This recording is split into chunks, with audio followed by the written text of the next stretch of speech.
তোমার সামনে অপমান সব ভুলে যাব? আমি তো বলতে পারবো না দিদি। আচ্ছা ঠিক আছে, আমি তোমার কাছে ক্ষমা চাইছি ওর হয়ে। হ্যাঁ, তুমি কেন ক্ষমা চাইবে? তোমার কি দোষ? আমার দোষ একটাই,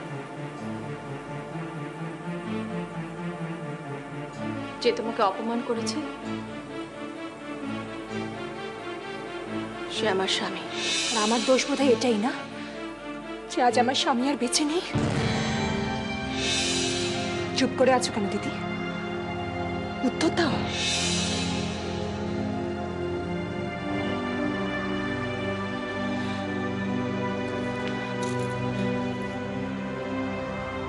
কনক, তুমি এবারের বোন,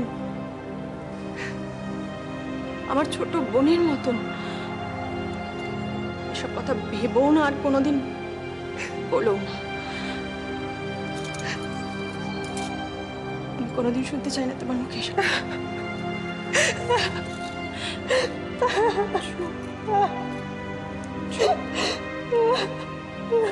কোনোদিন বলো না। ছোট মনের মতো কথা। আমার খিদে নেই মা, আমি খাবো না। বললাম না, না খেয়ে কোথাও যাবে না। আমি ওদের বলছি খেতে দিতে। মা, আমিও তো তোমাকে বললাম আমি খাবো না। কেন খাবে না? খাবে না কেন টানো জিজ্ঞাসা করে কি আছে? মা, আমি ঘরে যাচ্ছি। দাঁড়াও। এইভাবে তুমি ওর মাথাটা খাচ্ছ। তুমি একটু চুপ করবে? কেন কেন আমি চুপ করবো? সারাদিন ও কি করে? হ্যাঁ, টোটো করে বাইরে ঘুরে বেড়ায়, আর আমাদের বংশমর্যাদা মান সম্মান কি করে ধুলোয় মেশাবে সেই ফোন দিয়ে আটে। তোমাদের আর ছোট করার আছেটা কি? আমার মুখে মুখে তর্ক করছিস, চুপ করে থাকতে পারিস না? তর্ক করবে না? ছেলে তোমার লায়ক হয়েছে, বড় হয়েছে।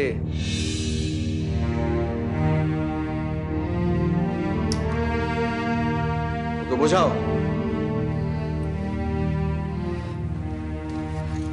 দেব, ও দেব,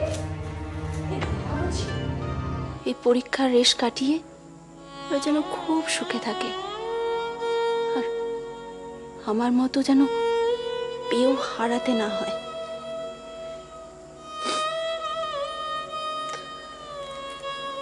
তোর ঈশ্বরের উপর ভরসা আছে তোমার? দেখবি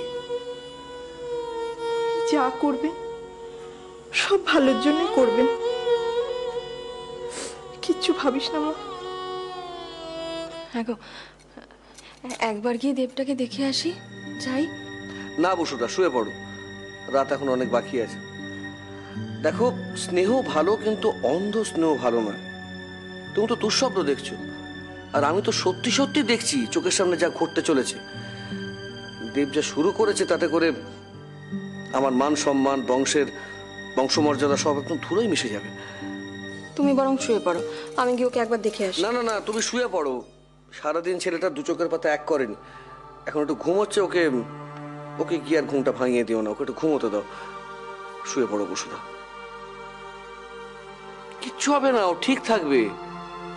তুমি তো আছো, শুয়ে পড়ো।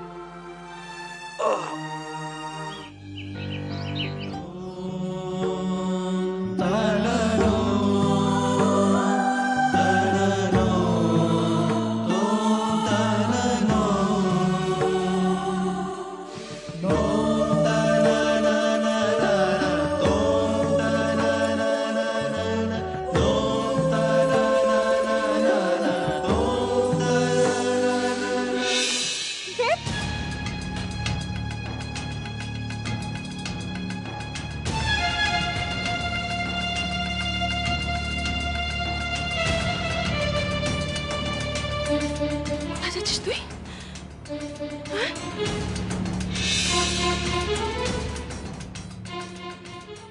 আর